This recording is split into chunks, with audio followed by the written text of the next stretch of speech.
శ్రీమాత్రే నమః. మొదట అందరికీ కృతజ్ఞతలు తెలుపుకుంటూ ఈరోజు భాగాన్ని మనము మొదలు పెట్టుకుందాం. గత భాగంలో మనము ప్రేమ గురించి, లేకపోతే ఒక్కొక్క రకమైనటువంటి ప్రేమలు ఎలా ఉంటాయి అనే విషయాలను మనము చెప్పుకున్నాం. ఈ భాగంలో మనము ప్రాపంచికపు ప్రేమలు, ఆధ్యాత్మికపు ప్రేమలు అనేసి వాటి గురించి చెప్పుకుందాం. ఇక్కడ అందరికీ ఒక క్వశ్చన్ కానీ, డౌట్ కానీ రావచ్చు. ఈ ప్రేమల గురించి అసలు అవసరమా అన్న ఆలోచన కానీ, క్వశ్చన్ కానీ వస్తుందన్నమాట. అసలుగా మనం చెప్పాలి అనేసి అంటే మనందరి జీవితాల్లోనూ ప్రేమ అనేది ఉన్నది, కానీ అది ఎలాంటిది, ఎటువంటిది అన్న విషయాలు మనము ఎక్కువగా పట్టించుకోమన్నమాట. మనకి ఉన్నదా లేదా, లేకపోతే దక్కుతున్నదా లేదా అని ఆలోచిస్తున్నాం. కానీ ఇంత రీసెర్చ్ కానీ, లేకపోతే ఇంత పర్టికులర్గా, ఇంత ప్రత్యేకంగా మనమైతే ఆలోచించమన్నమాట. కానీ మన జీవితంలో ఎలాంటి ప్రేమలు ఉన్నాయి, అవి ఎక్కడికి దారి తీస్తాయి అనేది కూడా మనం ఎక్కువ ఆలోచించం. ఎందుకంటే మనము ఉన్నతంగా ఎదగాలి అనేసి అంటే ఒక మనిషి ఎంత ఎక్కువగా కానీ, ఎంత ఎక్కువ మందిని కానీ, ఎంత ఎక్కువగా ప్రేమ అనేది పంచుతూ ఉంటే, ఇస్తూ ఉంటేనే అంత ఉన్నతంగా మనిషి ఎదుగుతూ ఉంటాడనమాట. ఇక్కడ మరి ప్రేమ లేకపోతే ఎదగడా అనేసి అంటే దానికి మీరే ఆలోచించుకోండి. మనిషికి డబ్బు ఉంటే ఎదుగుతాడు, హోదా ఉంటే ఎదుగుతాడు అనేసి అనుకుంటే అది కేవలం పవర్. అంటే వాళ్ళు ఆ పదవిలో ఉన్నంత వరకు, లేకపోతే ఆ వృత్తిలో ఉన్నంత వరకు, లేకపోతే డబ్బు సంపాదిస్తున్నంత వరకు ఎదుగుతూ ఉంటారే కానీ ప్రేమనైతే పంచుతూ ఉండరనమాట. సో మనిషి అసలుగా ఎదగడం అంటే సమాజంలో సంపద పెంచుకొని విలువలను కానీ, గౌరవం కానీ పెంచుకోవడం కాదనమాట. అసలు ఎంతమందిని ప్రేమగా ఉంటున్నాము, ఎంతమందితో ప్రేమని పంచుకుంటూ, మనం పంచుతూ ఇతరులకి ఇస్తున్నామనేది కూడా మనము గమనించుకోవాల్సినటువంటి విషయం అన్నమాట. ఇంకా ప్రాపంచికతలో వేరుగా, ఆధ్యాత్మికతలో వేరుగా ప్రేమలు ఉంటాయి అనేసి అంటే మనము చూసే విధానము అంతా కూడాను ప్రేమ అని కనిపిస్తున్నా కూడాను అది దానికంటూ ఒక ప్రత్యేకమైనటువంటిది కానీ, లేకపోతే ప్రాముఖ్యత అనేది కానీ ఉంటుందన్నమాట. అందుకనే ప్రేమ గురించి కూడాను అంతరాత్మ శక్తి అనంగానే ప్రేమ అని చెప్పడానికి కూడా కారణం అన్నమాట. సో మనకందరికీ తెలిసినటువంటి ప్రాపంచిక ప్రేమలోకి మనం మొదట తెలుసుకుందాం. మనందరికీ తెలిసింది ప్రేమ అంటే ఏమి అంటే ఒక మనిషిని మనం ఇష్టపడడమో, లేకపోతే నచ్చడమో అనేసి అనుకుంటూ ఉంటాం. అంత మాత్రమే కాదనమాట. ఎందుకు అనేసి అంటే ఇదంతా కూడాను మనకు తెలిసిన తర్వాత, బుద్ధి వచ్చిన తర్వాతనే మనము ఇష్టపడడమైనా, కోరుకోవడమైనా ఇలా పలు రకాలుగా ఉంటుందన్నమాట. కానీ అంతకంటే ముందే మనము తల్లి గర్భంలో ఉండంగానే తల్లి ప్రేమని తెలుసుకుంటాము. తల్లి గర్భం నుంచి బయటకు వచ్చిన తర్వాత తండ్రి ప్రేమని తెలుసుకుంటూ ఉంటాము. పెరగంగా మన చుట్టూ ఉండేటువంటి బంధాలతో మనకు ప్రేమ అనేది పరిచయం అవుతుంది. ఆ తర్వాత స్కూల్కి వెళ్ళినా, బయటకు వెళ్ళినా కూడాను స్నేహితులు అనేటువంటి బంధం, ఆ బంధంలో ప్రేమని మనం చూస్తూ ఉంటాము, తెలుసుకుంటూ ఉంటాం అన్నమాట. అంటే ఇక్కడికే మనము 4 రకాలమైనటువంటి ప్రేమల్ని మనము తెలుసుకుంటూ ఉంటాము, ఇస్తూ ఉంటాము, పంచుతూ ఉంటాము. మనకందరికీ కనుక గమనించినట్లయితే మనకంతా కూడాను తల్లి అంటే ఇష్టం ఉంటుంది, తండ్రి అంటే ఎక్కువ ఇష్టం ఉంటుంది, లేకపోతే అన్నా చెల్లెళ్ళు ఎక్కువ ఇష్టం ఉంటారు, అక్క చెల్లెళ్ళు ఇలా ఒక్కొక్క వ్యక్తిత్వంలో, లేకపోతే ఒక వ్యక్తికి పర్టికులర్గా మనం ప్రేమని ఎక్కువ పంచుతూ ఉంటాము, వాళ్ళని ఎక్కువ ఇష్టపడుతూ ఉంటాం అన్నమాట.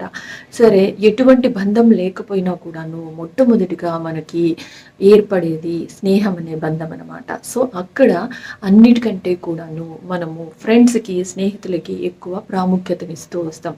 అంటే ఆటోమేటిక్గా బంధం ఉన్నా లేకపోయినా ఒక స్నేహంలో మాత్రమే మనము మన అనుకోని బంధం లేకుండా ఒక బంధాన్ని ఏర్పరచుకొని ఎక్కువ ప్రేమని ఇవ్వడం అనేది స్నేహ బంధంలోనే జరుగుతుందన్నమాట.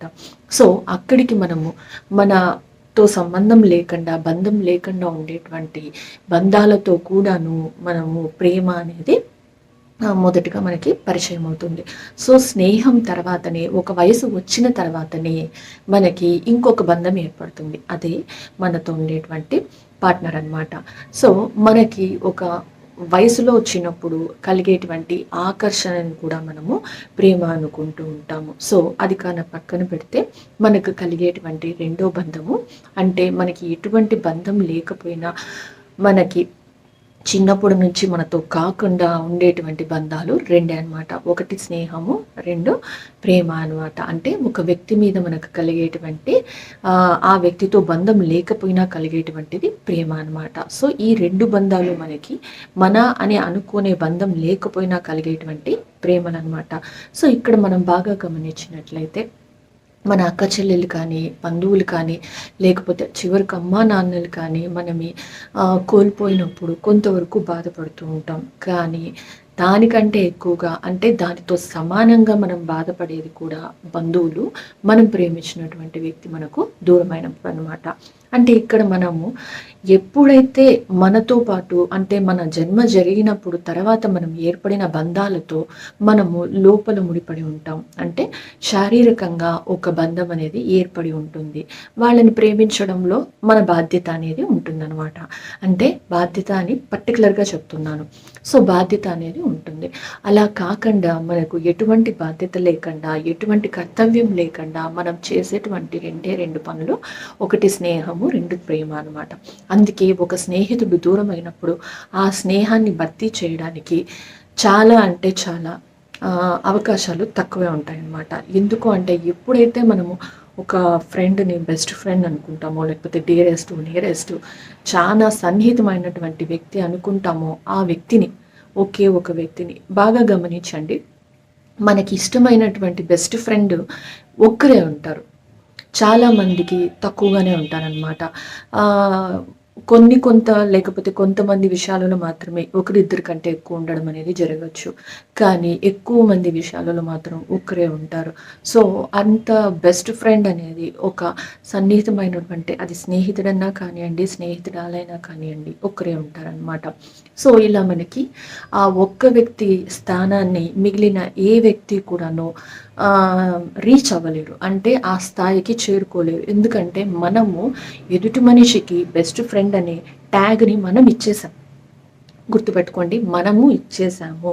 సో ఆ స్థానాన్ని, అది ఉన్నతమైనా కానీ తక్కువైనా కానీ, అంటే మంచి అయినా కానీ చెడు అయినా కానీ, ఒక స్థానాన్ని మన బెస్ట్ ఫ్రెండ్గా ఒక స్నేహితుడికి ఇచ్చిన తర్వాత దానిని మళ్ళీ మనం తిరిగి ఎవరికి ఇవ్వలేమన్నమాట. సో అంతగా స్నేహాలు అనేది బలపడుతుంది. అది ఉన్నా లేకపోయినా ఆ స్థానం అలానే ఉండిపోతుంది అనమాట. సో అలా ఒక ఫ్రెండ్కి, లేకపోతే ఒక ప్రేమించినటువంటి వ్యక్తికి కూడాను సంబంధం ఉంటుంది ఇలానే.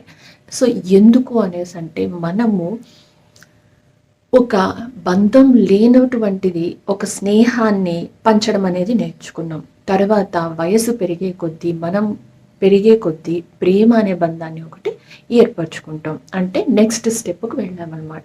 అలా అందుకనే ప్రతి ఒక్కరి జీవితంలో మొదటి ప్రేమ మర్చిపోలేనిది అని చెప్పడానికి కూడా కారణం ఇదే అనమాట. కానీ ఒక ఫ్రెండ్ విషయంలో మాత్రమే రెండో ఫ్రెండ్ నాకు ఎక్కువ అయినాడు, మూడో ఫ్రెండ్ నాకు ఎక్కువ అయినాడు అని చెప్పమన్నమాట. అందుకనే స్నేహబంధం ఎప్పుడు కూడా గొప్పదిగా కూడా చెప్తూ ఉంటారు. సో ఇంకా ప్రేమ విషయానికి వస్తే మాత్రము చాలామంది ప్రేమ అనగానే అది వయసులో కలిగినటువంటి ఆకర్షణ కానివ్వండి, లేకపోతే ఇంకా వ్యామోహము, మోహము, ప్రేమ అన్నీ ఏదన్నా అవనియండి, ఏ ప్రేమ అయితే స్థిరంగా చివరి వరకు ఉంటుందో అది మాత్రమే ప్రేమ అన్నమాట. కానీ మిగిలిన 99 అన్నీ కూడాను మనతో పాటు లేవు అనేసంటే అది ఏ కారణమైనా కానివ్వండి, మనం ఎక్కువ ప్రేమించినాము లేదా వాళ్ళు ఎక్కువ ప్రేమించినాము, కాలం దూరం చేసింది, పరిస్థితులు దూరం చేసినారు, మన వాళ్ళు దూరం చేసినారు, అంటే తల్లిదండ్రి ఒప్పుకోకపోవడము, బంధువులు ఒప్పుకోకపోవడము, లేకపోతే ఇద్దరు వ్యక్తులు కలిసి ఉండకపోవడానికి కారణం అది ఏదైనా అవ్వనియండి, ఆ ప్రేమ మనతో లేదు అనేసంటే ఆ ప్రేమకు మనకు కాదు ముడిపడి ఉన్నది అని అర్థం అనమాట. అది ఎంత ప్రేమన్నా ఉండండి, కానీ మనతో పాటు చివరి వరకు ఉండేది మాత్రమే మనకి కరెక్ట్ సరి అయినటువంటి ప్రేమ అవుతుందన్నమాట. సో ఇక్కడ క్వశ్చన్స్, డౌట్స్ రావచ్చు, కానీ జస్ట్ నేను చెప్పేది మాత్రమే ఫాలో అవ్వండి. మీకు వచ్చే ప్రశ్నలు కానీ లేకపోతే డౌట్స్ కానీ కామెంట్ చేశారంటే దానికి నేను సమాధానం చెప్తాను.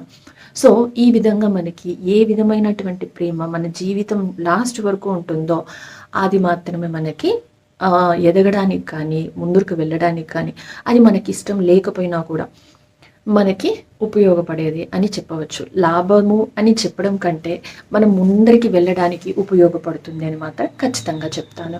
సో ఈ విధంగా మనకి వయసు పెరిగిన తర్వాత మనం ఇష్టపడినా లేకపోతే జీవితాంతం మనతో ఆ ప్రేమ ఉండాలి, అప్పుడే అది మనకు సరి అయినది అయినట్టు. చాలామందికి పెళ్ళికి ముందు చాలా లవ్ స్టోరీస్ ఉండొచ్చు, పెళ్ళి తర్వాత కూడా ఉండొచ్చు, కానీ పెళ్ళి చేసుకున్నటువంటి వ్యక్తితోనే ఉంటారు. అందుకు కారణం ఏమి అనేసి అంటే వాళ్ళు ఉన్న స్థితి నుంచి ఉన్నతంగా ఎదగడానికి ఏ బంధం అయితే ఏర్పడిందో ఆ బంధమే వాళ్ళకి అవసరమైనది ముందుకు వెళ్ళడానికి కారణం కూడా అవుతుందన్నమాట. అందుకని చాలా వరకు ప్రేమలు మధ్యలో వస్తూ ఉంటాయి, పోతూ ఉంటాయి. మనం అనుకోవచ్చు, మనం కంపేర్ చేస్తూ ఉంటాం. ఎందుకంటే ఆ వ్యక్తి నన్ను ఇంతకంటే ఎక్కువ ప్రేమించుంటుంది, నేను ఇంతకంటే సుఖంగా ఉండింటాను, ఇంతకంటే సంతోషంగా ఉండింటాను అనేసి చాలామంది అనుకుంటారు. ఎందుకు అనేసి అంటే మనల్ని ప్రేమించినటువంటి వ్యక్తి దగ్గర మనము ప్రేమని ఎలా ఉంటుంది అని చూసాం కాబట్టి ఇంతకంటే బాగుంటుంది అనేసి అనే అపోహలతో చాలామంది కొందరి జీవితాలని నాశనం చేసుకొని లేకపోతే వీళ్ళని వద్దు అనుకొని వాళ్ళతో వెళ్ళడం అనేది కూడా చేస్తూ ఉంటారనమాట. సో కానీ యాక్చువల్గా అయితే చెప్పాలి అనేసి అంటే అలా వెళ్ళిన వాళ్ళు, సక్సెస్ అయిన వాళ్ళు చాలా కొద్ది మందినే ఉంటారు. సో ఇక్కడ 2 రకాలు మరీ చెప్తున్నాను. మరి అది రైటా ఇది రైటా అనేసి అనుకోవచ్చు. కానీ మన డెస్టినీ అనేది కానీ లేకపోతే మనకి ఏదైతే ముందరికి వెళ్ళడానికి ఉపయోగపడుతుందో అదే మనల్ని అటువైపుకి మనకి తీసుకొని పోతుంది అనమాట. ఇక్కడ బంధంలో కాకుండా మన ప్రేమించిన వ్యక్తితో వెళ్ళిపోయినారు అనుకోండి, వాళ్ళు అలా ఎదగాల్సి ఉంటుంది కాబట్టి అలా జరుగుతుంది అనమాట. అందుకనే కాలానికి కానీ మన ఆత్మకు కానీ మనం ఏ విధంగా ఎదుగుతామో అనే క్లారిటీ ఉంటుంది. ఉండనిదల్లా మనకే అన్నమాట.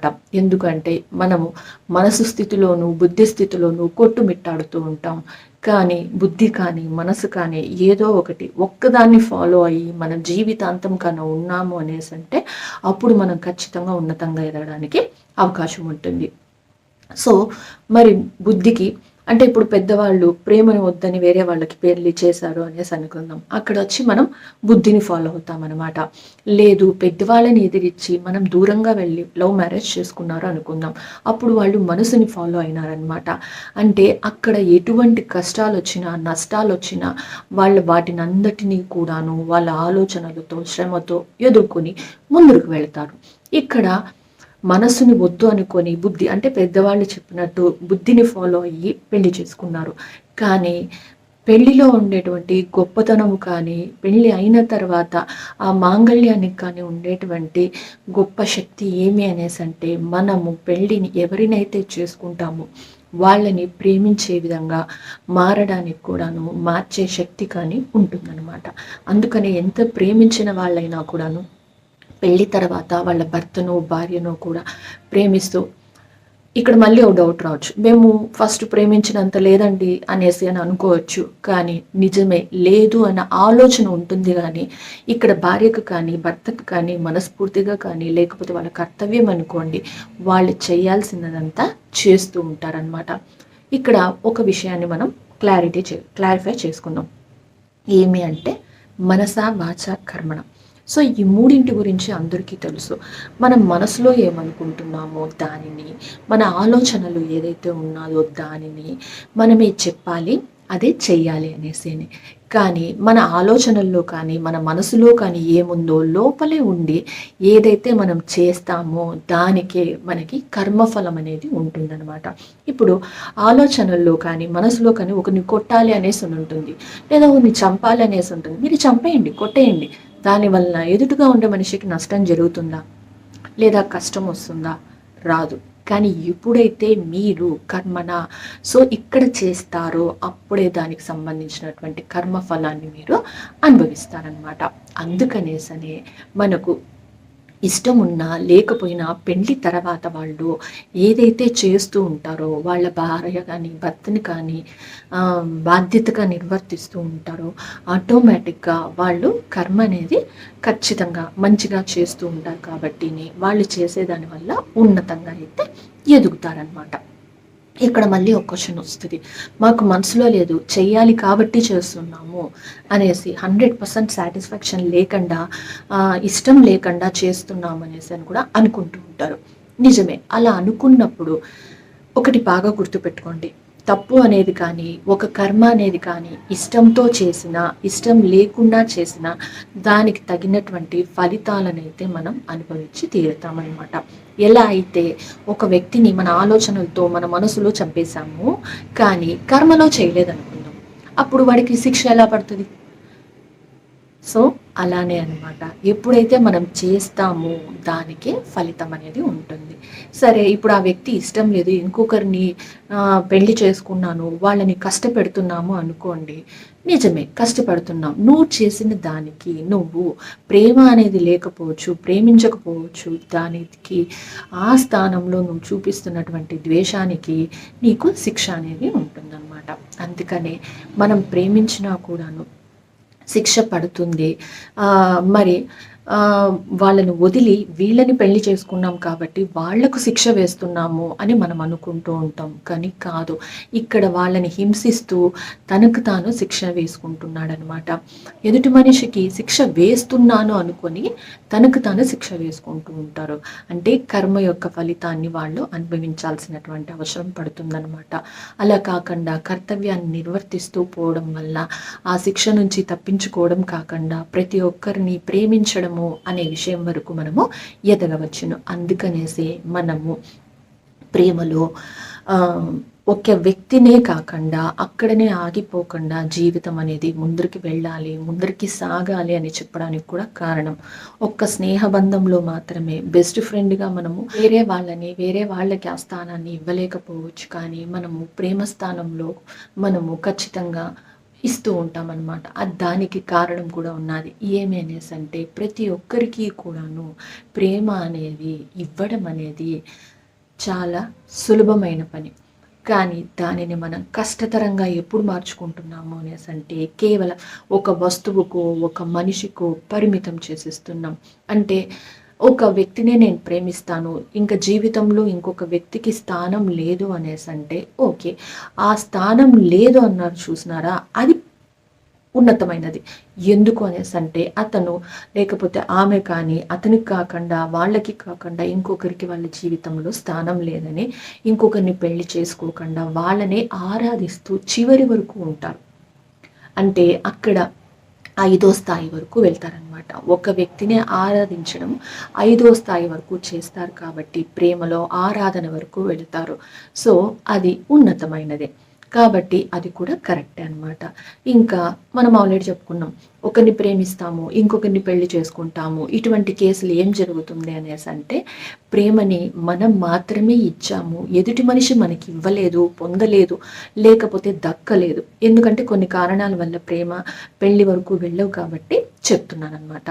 సో అలాంటి కారణాలు ఏమి అనేసి అంటే వాళ్ళ వల్ల మనము ప్రేమించడం అనేది మనం నేర్చుకున్నాం.